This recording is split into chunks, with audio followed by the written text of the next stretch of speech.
আসসালামু আলাইকুম দর্শক, আমি সুমি। আমার চ্যানেল শখের লাইফস্টাইলে আরও একবার আপনাদের সবাইকে স্বাগত জানাই। কাছে কিংবা দূরে, দেশ কিংবা দেশের বাইরে, যে যেখান থেকে আমার এই ভিডিওটি দেখছেন, আশা রাখছি আল্লাহর অশেষ রহমতে ভালো আছেন, সুস্থ আছেন।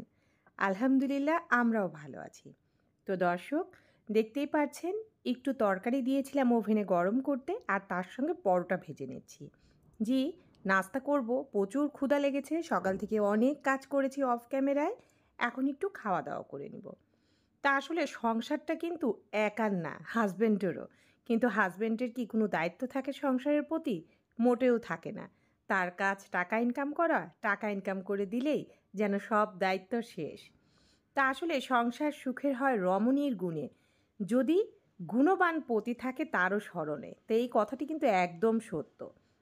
বর যদি গুণবান হয় তাহলে কিন্তু সংসারের উন্নতি হবেই। তা আপনাদের ভাইয়া বাজারে গিয়েছিল, এই যে ডাউল নিয়ে এসেছে আর ২টা মুরগি। এই মুরগি ২টা আমার পাশের বাসায় যে ভাইটা, মানে ওনার ফার্ম আছে ওখানকার, কারণ উনি ঘরেই এইগুলো পালে। খুবই ভালো মুরগিগুলা, এত ভালো যা বলার মতো না।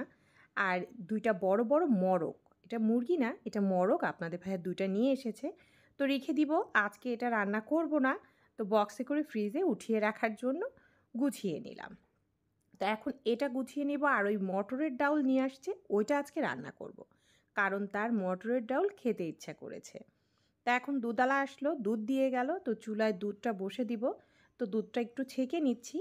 তো ভিডিওর এ পর্যায়ে আমার প্রিয় আপু ভাইয়া ও আমার সম্মানিত দর্শক, যারা ভিডিওটি দেখছেন প্লিজ একটি লাইক দিয়ে দিবেন, আর ভিডিওটি শুরু থেকে শেষ পর্যন্ত দেখে নেবেন।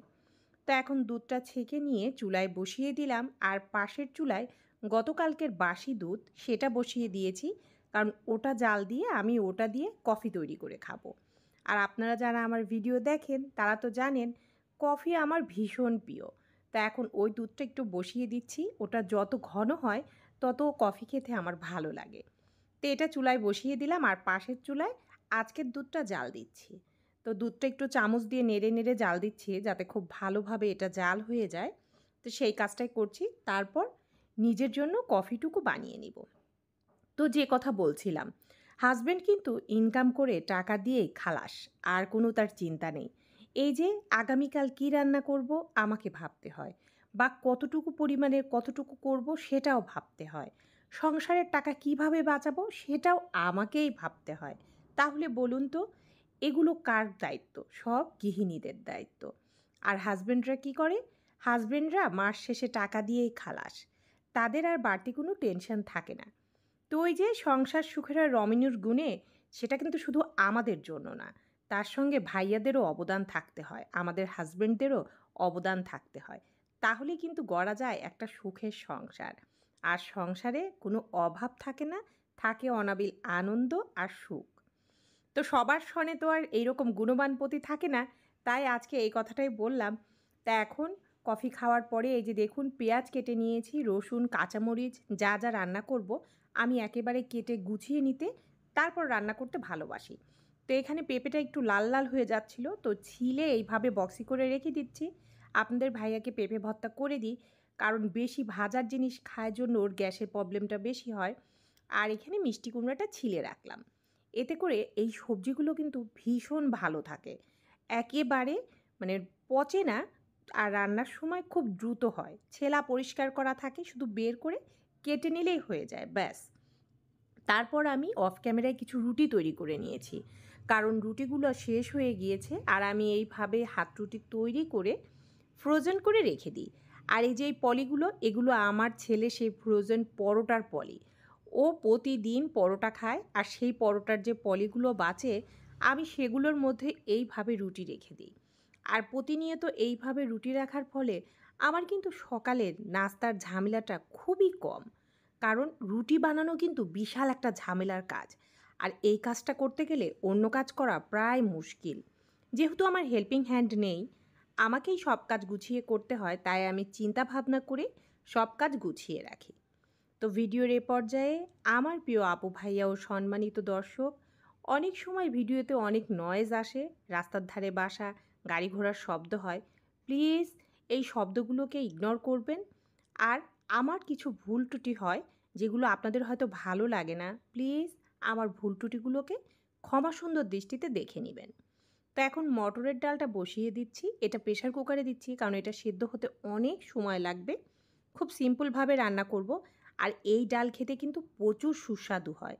আর এই ডালে কিন্তু গ্যাস হয় না। তাই এটা কিন্তু নিশ্চিন্তে খাওয়া যায়। কারণ মসুরের ডালে কিন্তু গ্যাস হয়। গ্যাসের সমস্যা, অ্যাসিডিটির সমস্যা যাদের আছে তাদের জন্য একটু প্রবলেম।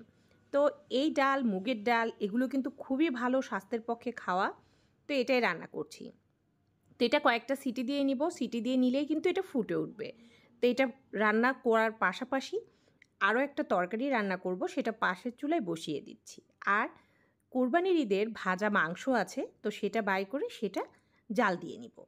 তো এই যে আলু দিয়ে বেগুন দিয়ে মাছ চড়িয়ে দিয়েছি মাখিয়ে, কারণ অল্প করে রান্না করছি। মাছ যেহেতু আমি আর আপনাদের ভাইয়া খাই, মাত্র 2 জন মানুষ, তাই অল্পতেই হয়ে যায়।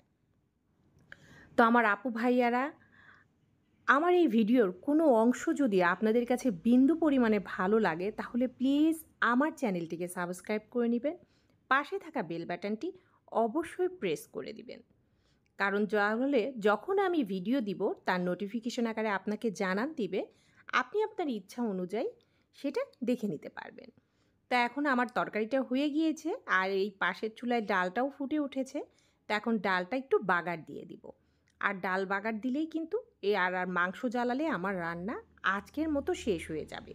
আর এই ডালটা কিন্তু খেতে খুব মজার হয়েছে। যেহেতু খাবার পরে আমি ভয়েস ওভার করছি তাই বলতে পারছি।